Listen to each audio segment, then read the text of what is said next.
friends, and welcome back to part 3 of Werewolves. I hope you're interested in this series because I know I definitely am. Now, as I said before in the end of last episode, we are now looking at folk beliefs about werewolves. Now starting with the characteristics of werewolves. But before we start, if you have any suggestions about what we should read on Whispering Wikipedia, please tell me in the comments below. I read every comment, and I try to respond once to each comment that I can see. Most of the time I can see replies, but because of the way YouTube Studio is structured, it's harder for me to respond to every reply, but I still see them most of the time. So please leave me a comment. I'd love to see you. Okay. Now, characteristics of folk beliefs of the lycanthrope or werewolf. The beliefs classed together under lycanthropy are far from uniform, and the term is somewhat capriciously applied. The transformation may be temporary or permanent. The were-animal may be the man himself metamorphosed, may be his double whose activity leaves the real man to all appearance unchanged, may be his soul, which goes forth seeking whomever it may devour, leaving its body in a state of trance, or it may be no more than the messenger of the human being, a real animal or a familiar spirit, whose intimate connection with its owner is shown by the fact that any injury to it is believed by a phenomena known as a repercussion to cause a corresponding injury to the human being. I did not know about belief in that idea of repercussion. Werewolves were said in European folklore to bear telltale physical traits even in their human form. These included the meeting of both eyebrows at the bridge of the nose, like that, curved fingernails, low set ears, and a swinging stride. One method of identifying a werewolf in its human form was to cut the flesh of the accused under the pretense that fur would be seen within the wound. Okay. A Russian superstition recalls a werewolf can be recognized by bristles under the tongue.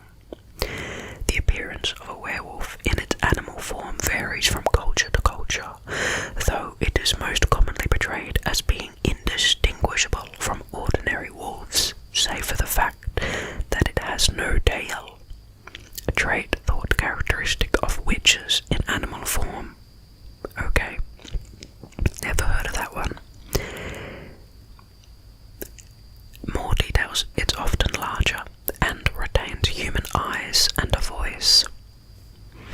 According to some Swedish accounts, the werewolf could be distinguished from a regular wolf by the fact that it would run on 3 legs, stretching the 4th one backwards to look like a tail.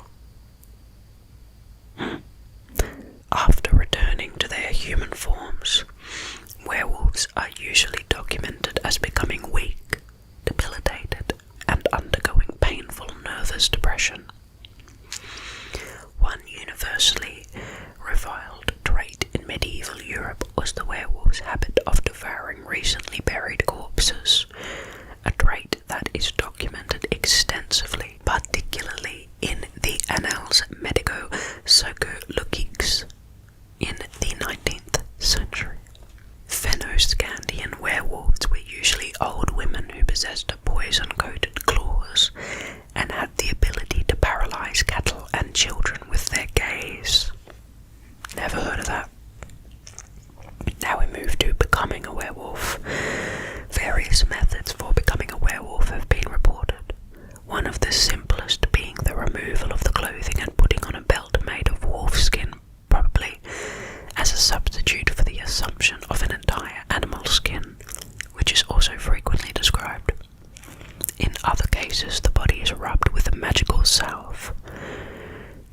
rainwater out of the footprint of the animal in question, or from certain enchanted streams, were also considered effectual modes of accomplishing metamorphosis. The 16th century Swedish writer Olaus Magnus says that the Livonian werewolves were initiated by draining a cup of specially prepared beer and repeating a set formula. Ralston, in his Songs of the Russian People, gives it the form of incantation still familiar in Russia. In Italy, France, and Germany, it was said that a man or woman could turn into a werewolf if he or she, on a certain Wednesday or Friday, slept outside on a summer night with the full moon shining directly on his or her face. In other cases, the transformation was supposedly accomplished by satanic allegiance for the most loathsome ends, often for the sake of sating a craving for human flesh.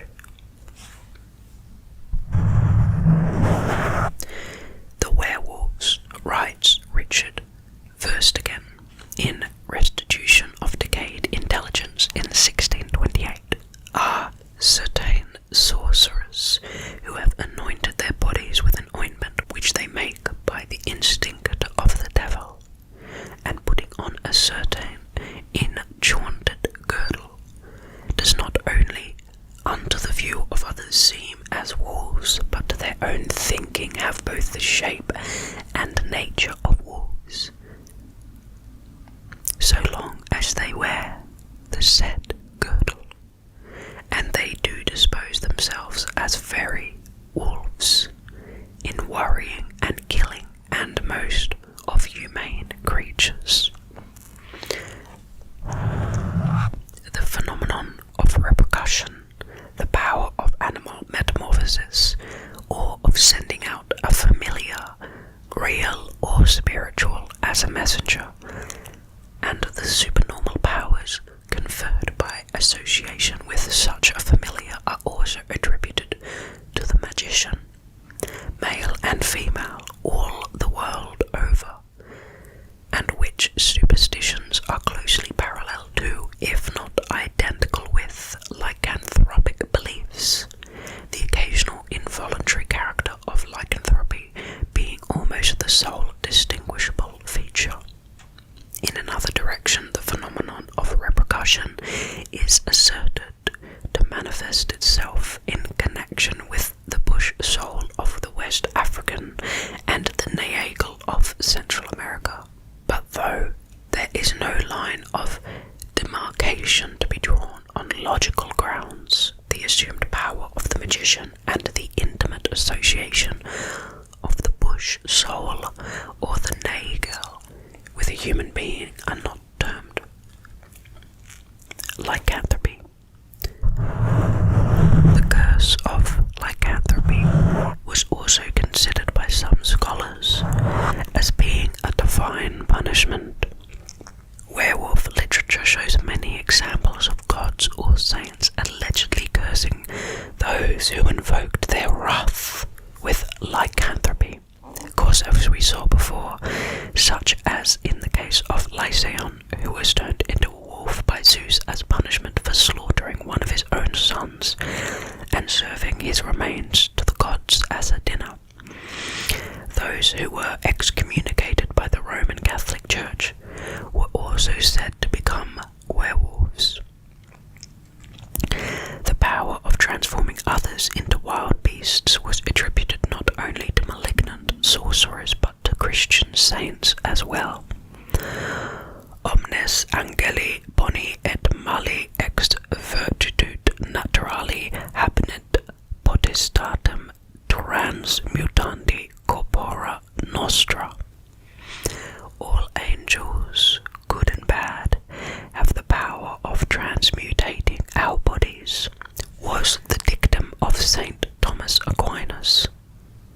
St. Patrick was said to have transformed the Welsh king Vertigus into a wolf. Natalis supposedly cursed an illustrious Irish family whose members were each doomed 7 years. In other tales, the divine agency is even more direct. While in Russia, again, men supposedly became werewolves when incurring the wrath of the devil. A notable exception to the association of lycanthropy and the devil comes from a rare and lesser-known account of an 80-year-old man named Thies. In 1692, in Jongersburg, Livonia, Thies testified under oath that he and other werewolves were the hounds of God. He claimed they were warriors who went down into hell to do battle with witches and demons. Their efforts ensured that the devil and his minions did not carry off the grain from local failed crops down to hell. Thies was steadfast in his assertions, claiming that werewolves in Germany and Russia also did battle with the devil's minions in their own versions of hell, and insisted that when werewolves died, their souls were welcomed into heaven as reward for their service. Thies was ultimately sentenced to 10 lashes for idolatry and superstitious belief. Interesting that superstitious belief results in lashes, but I guess that was 1692. Now, how do you get better once you're a werewolf? What are the remedies? Well, various methods have existed for removing the werewolf form. In antiquity, the ancient Greeks and Romans believed in the power of exhaustion in curing people of lycanthropy. The victim would be subjected to long periods of physical activity in the hope of being purged of the malady.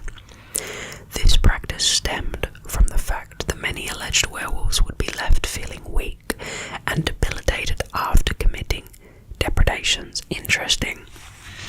You can see that they're trying to figure it out logically, but they still aren't there yet with evidence-based practice, but they're trying to think of reasons. They're trying to understand cause and effect. I always love that, because you can see the psychology behind their decision making, even though they haven't figured it out. They're trying to. That, okay, when a werewolf goes back, it's all weak, and then they have to gain strength again to become a werewolf. So if we keep them in a state where they're always weak from doing exercise, maybe they can't become a werewolf. You can see the rationale there. It's quite interesting. In medieval Europe, traditionally, there are 3 methods one can use to cure a victim of lycanthropy. You can cure it medicinally, usually via the use of wolf's bane, surgically, or by exorcism. Surgically, I wonder. However, many of the cures advocated by medieval medical practitioners proved fatal to the patients. A Sicilian belief of Arabic origin holds that a werewolf can be cured of its ailment by striking it on the forehead or scalp with a knife. Interesting Sicilian belief of Arabic origin. Does Sicily have any Arabic history? I didn't know that. Another belief from the same culture involves the piercing of the werewolf's hands with nails. Sometimes less extreme methods were used. In the German lowland of Schleswig-Holstein, a werewolf could be cured if one were to simply address it 3 times by its Christian name, while one Danish belief holds that merely scolding a werewolf will cure it. Conversion to Christianity is also a common method of removing lycanthropy. In the medieval period, a devotion to Saint Hubert has also been cited as both cure for and protection from lycanthropes. We talk to connection to Revenants. Before the end of the 19th century, the Greeks believed that the corpses of werewolves, if not destroyed, would return to life in the form of wolves,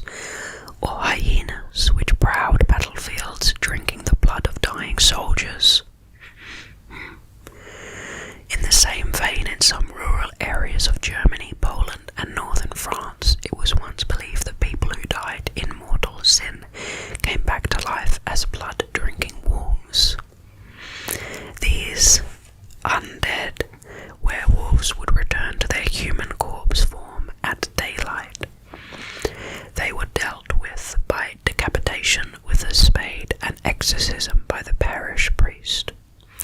The head would then be thrown into a stream where the weight of its sins was thought to weigh it down.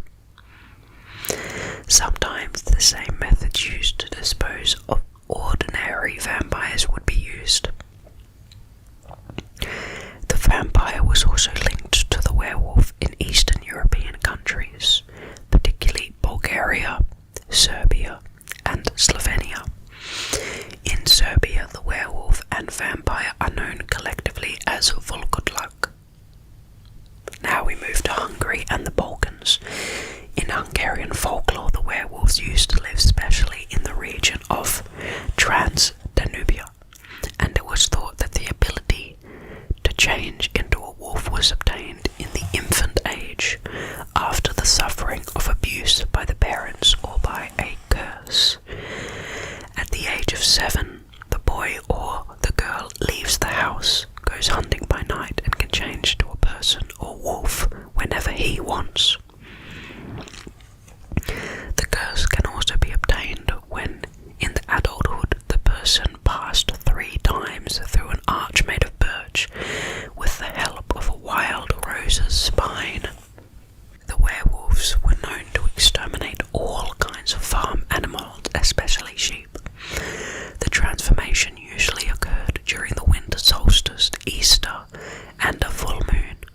Lately, in the 17th and 18th century, the trials in Hungary not only were conducted against witches, but against werewolves too. And many records exist creating connections between both kinds.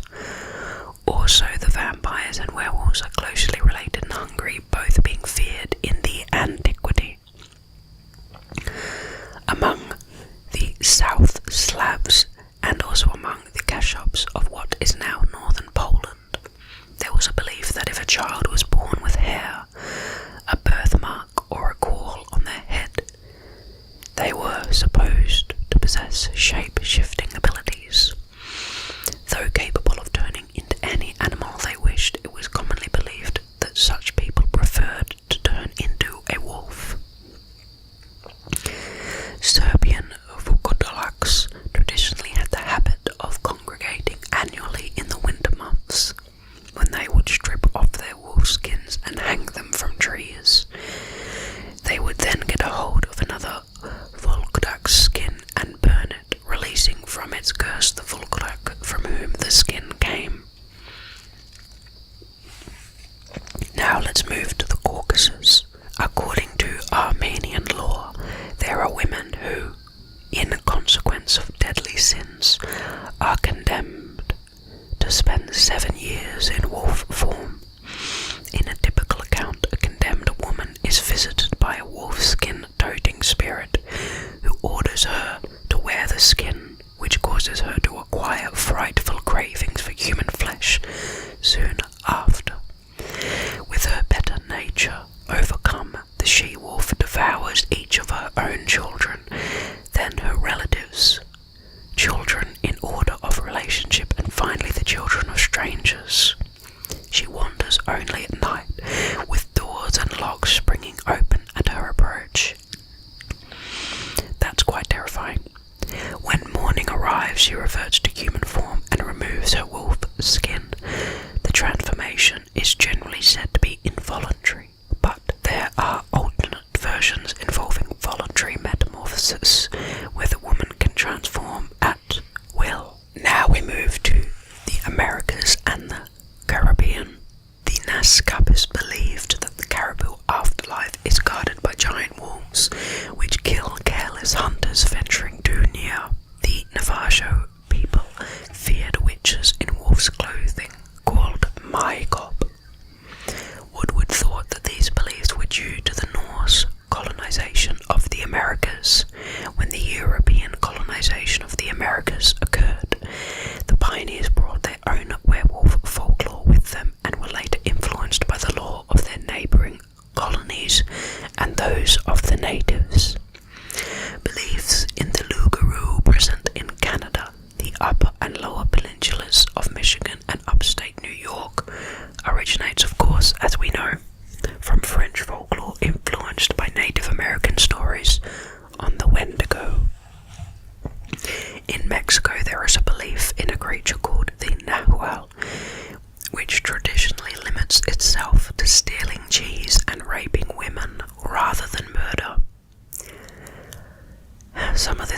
stuff is quite weird.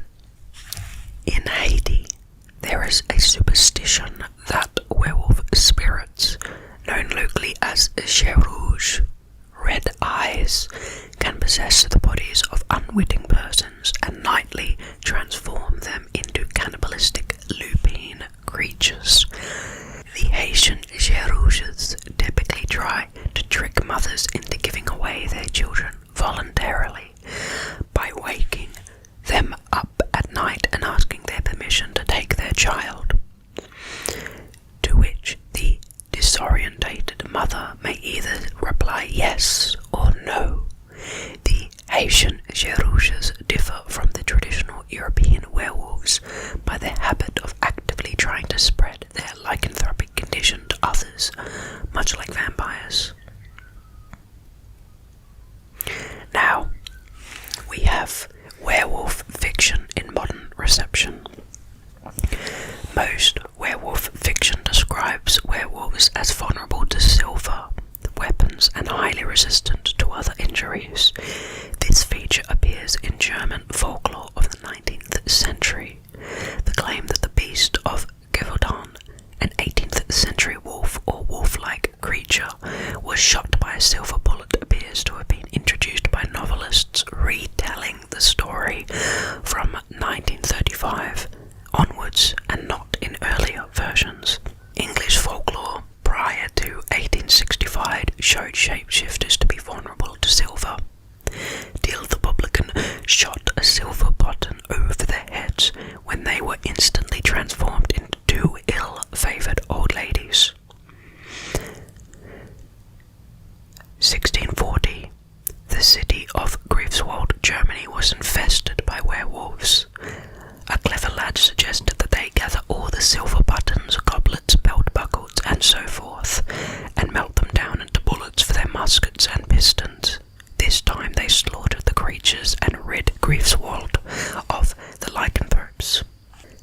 The 1897 novel Dracula and the short story Dracula's Guest, both written by Bram Stoker, drew on earlier mythologies of werewolves and similar legendary demons, and was to voice the anxieties of an age and the fears of late Victorian patriarchy.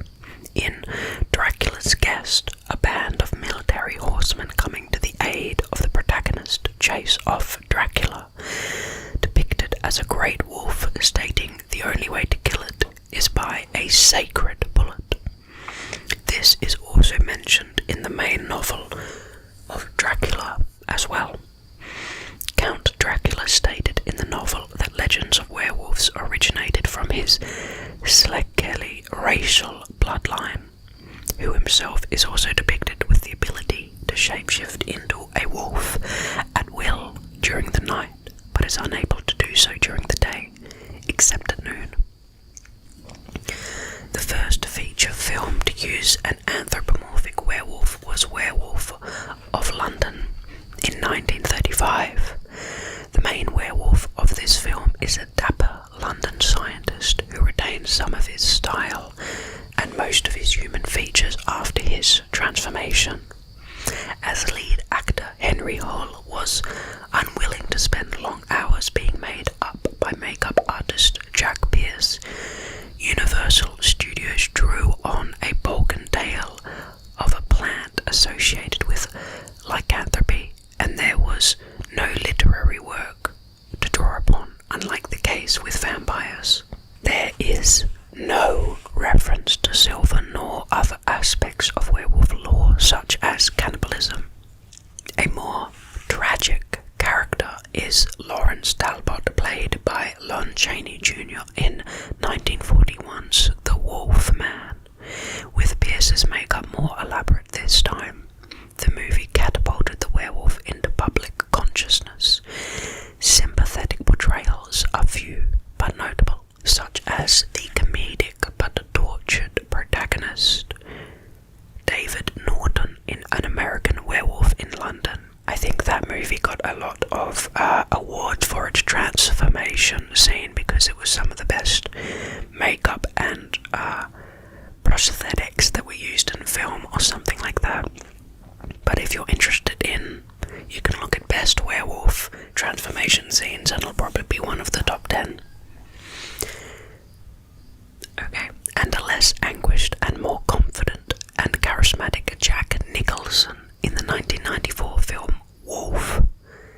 Over time, the depiction of werewolves has gone from fully malevolent to even heroic creatures such as in the Underworld and Twilight series, as well as Blood Lad Dance in the Vampire Bond, Rosario plus Vampire, and various other movies, anime, manga, and comic books. It's so interesting how things evolve over time in a similar way, like convergent evolution. If you look at how zombies have changed, if you look at how wolves have changed, werewolves have changed, and if you look at how vampires have changed, all starting as these really scary, dark laws and evolving over time to become less intimidating, more romantic, more comedic, and more palatable for a wider audience. I guess that could be a slight, maybe capitalist influence which we didn't see before in folk tales, as there wasn't that much of a market for portraying them in a palatable way. Probably the only market that existed that would give you incentive was to portray them in a bad way and to ask people for money for protection and services related. But now, with literature and cinema being one of the major, entertainment being one of the largest grossing industries, having a more palatable version of these mythologies makes logical sense for its evolution over time. So I wonder, when we continue looking at stuff like this, if we will notice many more mythologies and stuff like that slowly changing from their original roots to become more delectable and palatable for a public consumer audience. I wonder. Anyway, aside from my random ramble, let's continue. Other werewolves are decidedly more willful and malevolent, such as those in the novel The Howling and its subsequent sequels and film adaptations. The form a werewolf assumes was generally anthropomorphic in early films such as The Wolfman and Werewolf of London, but a larger and powerful wolf in many later films. Werewolves are often depicted as immune to damage caused by ordinary weapons, being vulnerable only to silver objects such as a silver-tipped cane, bullet, or blade. This attribute was first adopted cinematically in The Wolfman. This negative reaction to silver is sometimes so strong that the mere touch of the metal on a werewolf's skin will cause burns. Current-day werewolf fiction almost exclusively involves lycanthropy being either a hereditary condition or being transmitted like an infectious disease by the bite of another werewolf. Again, we can see the evolution of things over time, where literature and mythology changes over time, where it started off being magic, where people saw that as something which is possible, but now with belief in magic diminishing and adoption of science increasing, a semi-scientific, science fiction explanation seems to be much more of a tempting rationale for legends in contemporary society. In some fiction, the power of the werewolf extends to human form, such as invulnerability to conventional injury due to the healing factor, superhuman speed and strength, and falling on their feet from high falls. Also, aggressiveness and animalistic urges may be intensified and more difficult to control, such as hunger and sexual arousal. Usually, in these cases, the abilities are diminished in human form. In other fiction, it can be cured by medicine, men, or antidotes. Along with the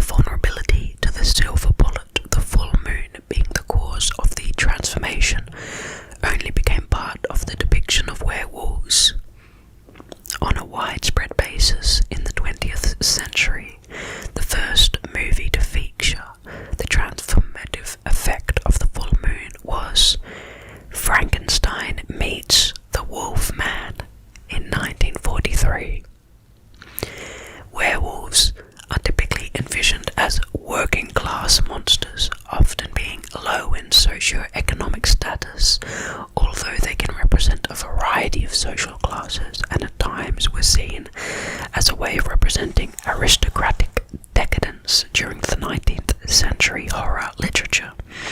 Always super random and interesting to see the Marxian or anti-capitalist kind of archetypal kind of deconstruction of things such as these mythologies and how they play to represent the working class, the higher class, the bourgeoisie, stuff like that. I find it really interesting that that kind of anti-capitalist rhetoric or literature and ideals use an almost Jungian archetypal approach to deconstruct the universe and analyze how literature reflects the inequity and unfairness of capitalist systems. I find that such a randomly interesting thing, and I always am interested to see if there is right-wing or even far right-wing ideology which uses some sort of archetypal Jungian kind of deconstruction tactic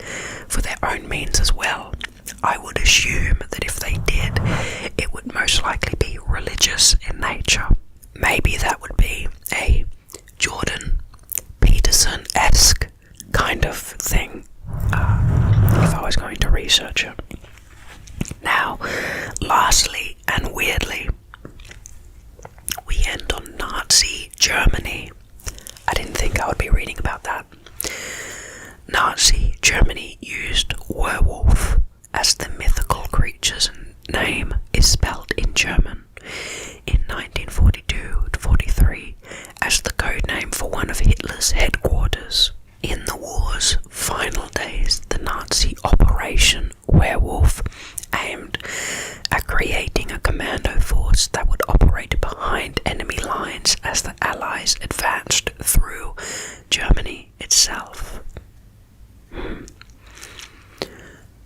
Two fictional depictions of Operation Werewolf, the US television series True Blood, and the 2012 novel Wolf Hunter by J.L. Benet, mix the two meanings of werewolf by depicting the 1945 die-hard Nazi commandos as being actual werewolves. What an absolutely random piece of information to end on, especially. I always find that when reading these Wikipedias, a lot of the time they have this random tidbit of information at the end, which is just so far off the rest of the Wikipedia, but I'm glad it's in there because that was interesting. Anyway, I hope you liked this mini-series. I definitely loved it.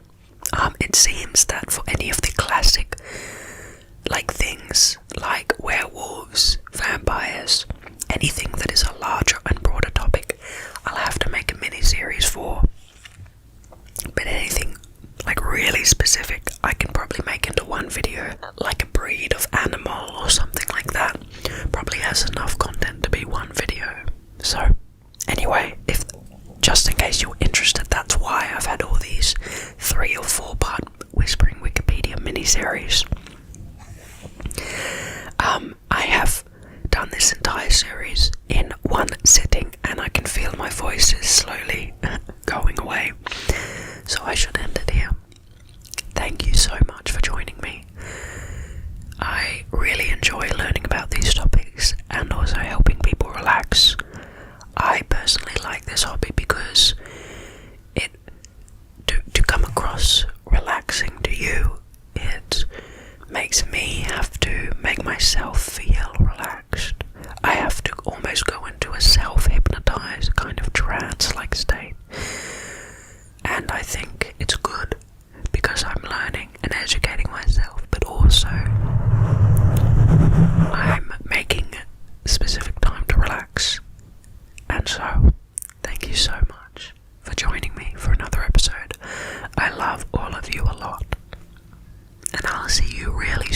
hopefully tomorrow